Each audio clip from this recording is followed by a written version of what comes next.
So, as many people can tell from the title, we're here to have a discussion. We haven't talked about this yet on our channel, but obviously we've talked about our experiences with racism and racial injustices and our pro bono experiences throughout our channel from the beginning. So it's not new, but I think it is necessary for this conversation to be had because of the current climate. Yeah, I agree.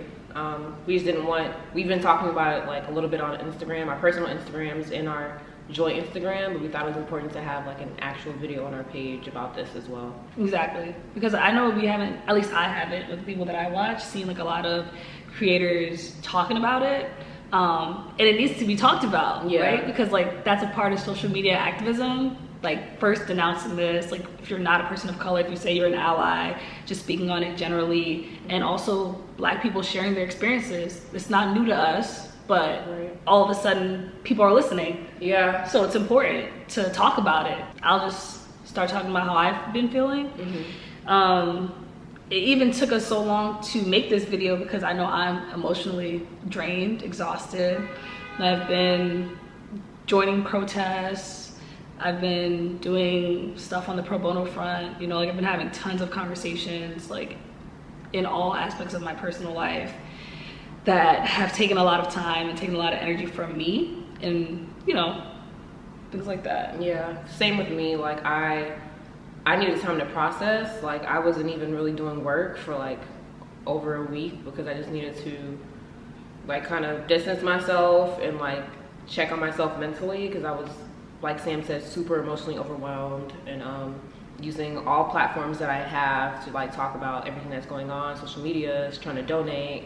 We went to a protest yesterday, organizing on like my firm front. Like they're just all aspects of my life. I feel like I've been trying to like just work on these issues. So I wanted to have time to like process first before I could make this video. And important to me. So, and we're still living in a pandemic that is still disproportionately impacting women and people of color. Exactly. You know, so that also is just a whole kind of other front, and like, you know, things around election laws and all those things. And it's like, yeah, it's like I don't know, even with that, like with the pandemic, like we don't live in like vacuum. So it's like as soon as all this stuff started happening with like all the protests and stuff like that, it's like coronavirus was still there in the background, but like we kind of ignore it for a little bit to like address this, but they're all happening at the same time. Like sometimes that's like hard for me to wrap my head around. There's just like so many injustices happening at the same exact time. It's like, which one do you pour your energy into? Like, I don't know, it's a lot. I would say I feel like exactly what you just described is an accurate depiction of what it's like to be a woman, a Black woman, all the time. Yeah. It's like you're faced with sexism, you're faced with racism, you're faced with the gaslighting that none of this stuff is happening. You're faced with like disparities on the health front, disparities in the home, like all those things, right? So yeah. So I would say though, I'm hopeful, because there has been a sense of pessimism that I had about racial injustice, and if we can actually have change and get change and see change in our lifetime. So I would say I am personally hopeful about the conversation that's being had, about the amount of people that are protesting, about the fact that we're having conversations about legislation and things are being changed, and people are considering whether we should even like be funding the police system entirely how it is, and then individual individual police, like I don't know what they're called, but like, you know, the Minneapolis police, the NYPD, YPD, things like that, like whether that individual system should be funded how it is, like all those kind of conversations. I'm really hopeful and happy that they're being had. Yeah, my pessimism has been like going in waves, because I feel like right after college, we were in college when like Trayvon Martin and all that stuff happened. And in college, I put so much of my energy and time into these issues and organizing and protesting and, you know, trying to get our administration to listen, all these type of things. And like afterwards, I felt like, well, nothing really changed. And I went into law school, I would say very hopeless. And then like the election happened and I was even more hopeless after that. So I would say that after, like when all these things started and the protests starting, I still was coming from that perspective of like, okay, well, things seem a little bit different this time. Like corporations are saying Black Lives Matter. That was never a thing when like Black Lives Matter first started, and like influencers and stuff. But then I'm like, well, is it just like a social media wave? Is this real? Do people really know what it means for Black lives to matter? Like the power that some people are gonna have to give up, the redistribution of resources in society, like all those type of things. Like I'm not sold that like people really get it. I was gonna say too, on your point, like you just said, do people really know what it means for Black lives to matter? Yeah. And I think that's really important, right? Because a lot of what I've been seeing on social media is, you know, like, we got justice, now what? Mm-hmm. Also, you know, okay, like, we want these individual police officers to be charged, things like that, but it ignores the fact that this is a system.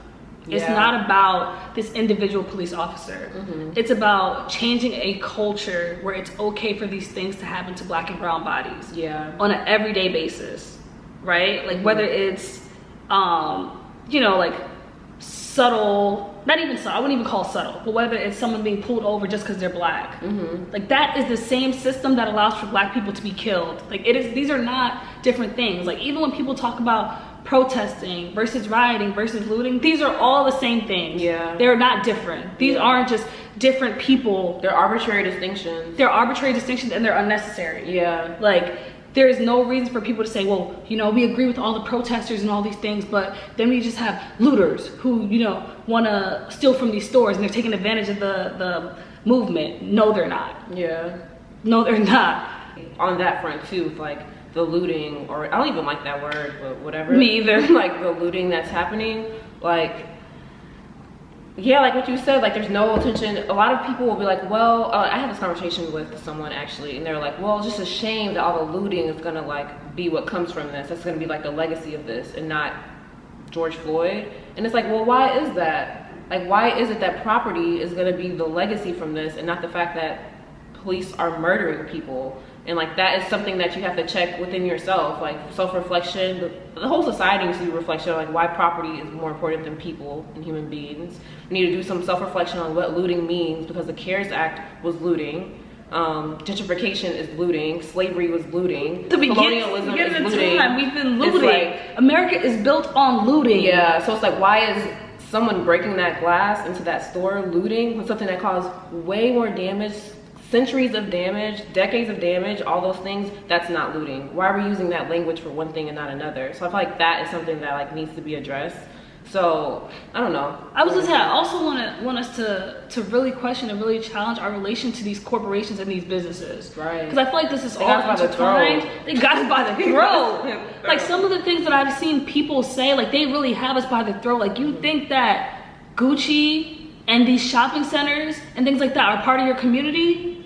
These same stores where they're people instructed to follow you around the store, like these same places that go in and gentrify your mom and pop and small places to get the necessary land to build in your community, right? And displace people who cannot afford to live there. Like I just don't get it. Yeah. That's like, how can you see all that stuff and think that this is my community? Yeah, exactly. And I've been saying this like from the beginning. I'll say it again here. Like as a small business owner, if you even are a small business owner as a Black person, because like we know that there's like no wealth in the Black community, pretty much. Literally. Not on a significant level anyway. Literally. If you're a Black owner and you've like had so much to say about looting and nothing to say about gentrification, that's a problem. It's like, why are you more angry about that than you are about the fact that like though gentrification is killing small Black businesses? Like that's on way a large faster scale. On a large scale, and not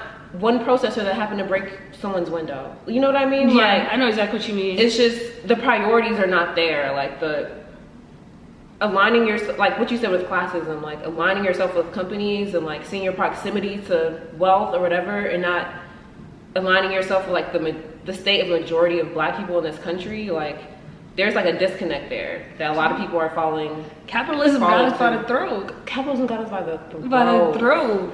Yeah. Because it's insane. Like the things that I've seen are just insane. And the fact that we can align ourselves with these businesses is crazy. Yeah. Because we know what happens every single day, and it's just something that we're ignoring. Yeah. I don't know, man. Yeah.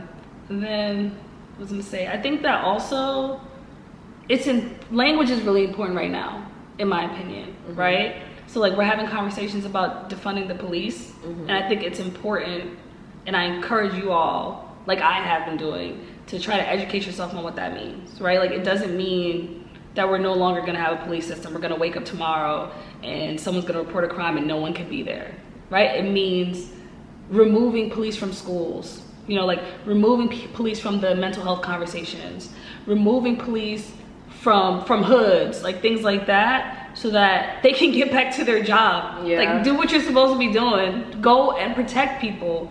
There's no reason for like racial profiling and stop and frisk and driving while black and all those things to be happening, and you know, like students in schools not feeling safe. Right. None of that needs to be happening. We have gotten here because of the fact that we have now given the police so much power, and not even because we have now done it, right? Like police evolved from slave patrol. Like we know the history of the police. Like we know that it's formed in a system that is racist.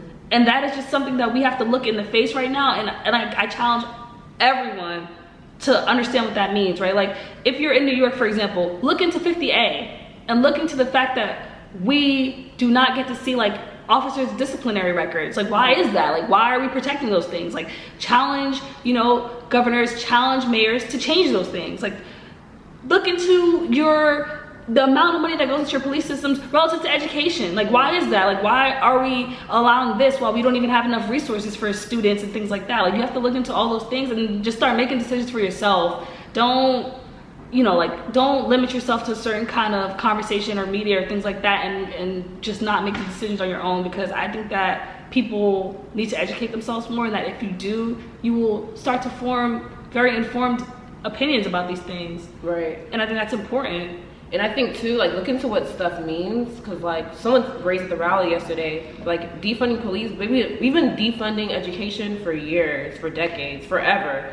And it's like, yeah, maybe no one called it that, but in reality, that's what happened when like you cut that extracurricular program, or you said y'all don't get books this year, or whatever that people have been doing. Education has been on the forefront of getting defunded for a long time. I would say even in my own personal experience, like between middle school and high school, I lost health, I lost music, we lost the JV basketball team, we lost tons of after school programs. Like we lost tons of things. Like that was because of YPD, like the Yonkers City Council defunding certain things. And it's like that's literally what was happening. Exactly. And I feel like another thing about defunding police that people, I feel like maybe are confused about. They're like, well, what's gonna happen with homelessness, like all these things that the police address? And it's like, think about it, why are the police a catch-all category? Like why are they the ones addressing homelessness and not social service workers or like mental health workers or like things like that? Like I think right now police address way too many problems in society where like they're not the most equipped or trained to do those type of things.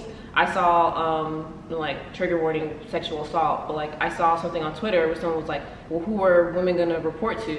And I was like, do you know women? Like women don't report now, and like the people that when they do report, I've seen horrendous and read like about horrendous things that like police officers have said to them. Like they're not the best avenue for even reporting that in the first place. So it's like, look at where our police system is already failing right now, and think about how we can replace that, how we can defund them to reprioritize those resources, and to have better mechanisms in society like to address those problems, because like police aren't doing a good job right now anyway. Even in relation to you pointing out the fact that no one reports to police, like it's making me think about the fact that a lot of what I've been seeing on social media as well is like, well, let's focus here. Like right now the issue is the police. Like let's not talk about the fact that there's sexism within the community, right? And the same people that you're saying can't help on the street with crimes, women, when they're abused, should go talk to. It's like, it just doesn't make sense. It's like, it's fundamentally flawed, that line of argument. But it's making me think about all the other things that are coming out. Like issues facing Black women are not different than issues of the police. These are all issues that happen within a racist system. Like unconscious biases in the workplace is not different.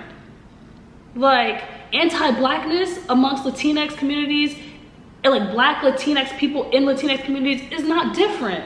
Like these are all intertwined, and why can't we have all these conversations simultaneously? Right. Like we are supposed to be fighting for all of these things at once. It's not like, okay, When one is done, then we join the other, and then they're the all other. connected. And it's impossible. We've been fighting this for 400 years. Yeah. Like, what do you mean? All right, let's figure out what's going on with police departments and racism, and then we'll talk about the fact that there's sexism with this within the community, and then we'll talk about the fact that there's anti-blackness within the community. Like, that just doesn't make sense to me. Yeah.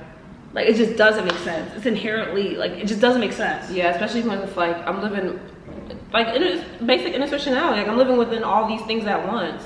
And, like, a lot of them are intertwined. Like, Black trans women being, like, attacked, that is multiple identities on top, confounded on top of each other of why that's the case. You can't just attack one and not the other. You have to attack it in its holistic package. I don't know.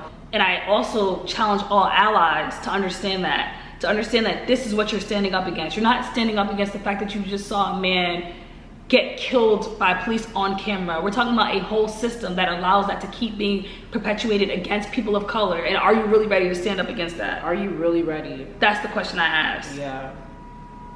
Absolutely. It's way, way, way more than hashtag. The hashtag is the bare minimum. I mean, I don't have nothing else to say. Yeah. I'm starting to get emotional all over again. I have one more thing to say. I think often too, because we are lawyers, we went to Columbia and yada yada yada.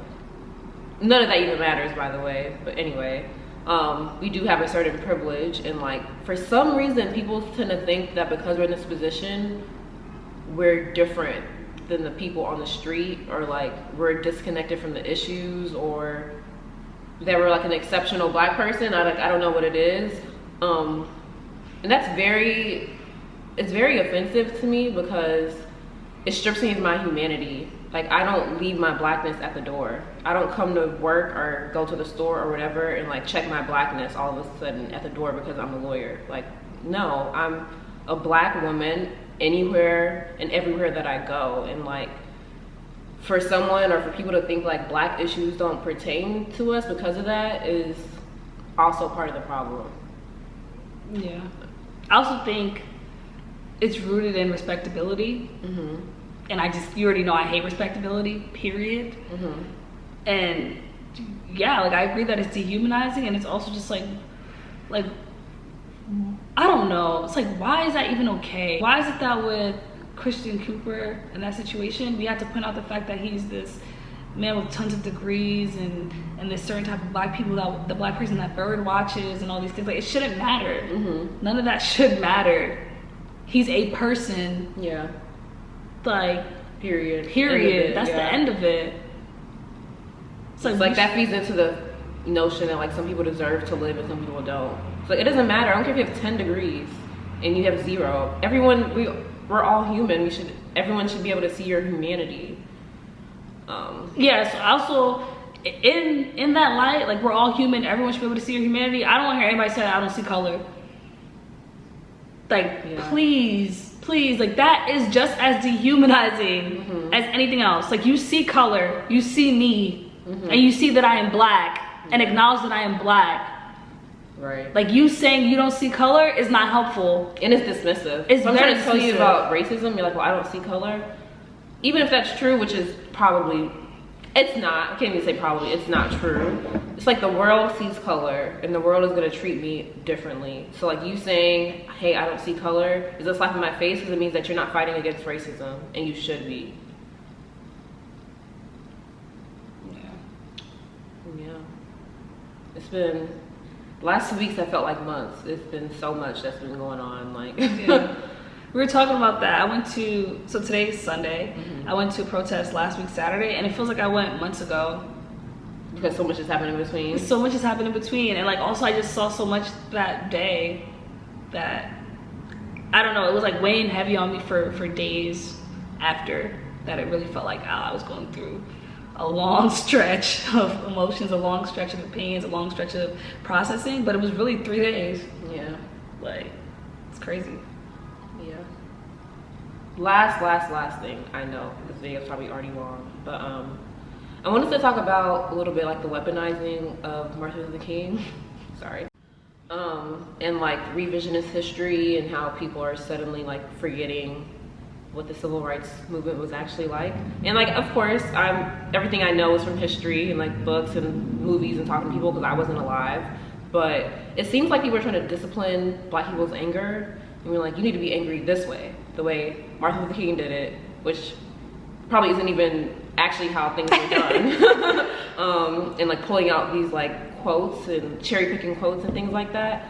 That's been very offensive to me too, because one, it was civil rights movement was a grassroots movement with a lot of different players and a lot of different leaders and a lot of different philosophies, and a lot of them were effective.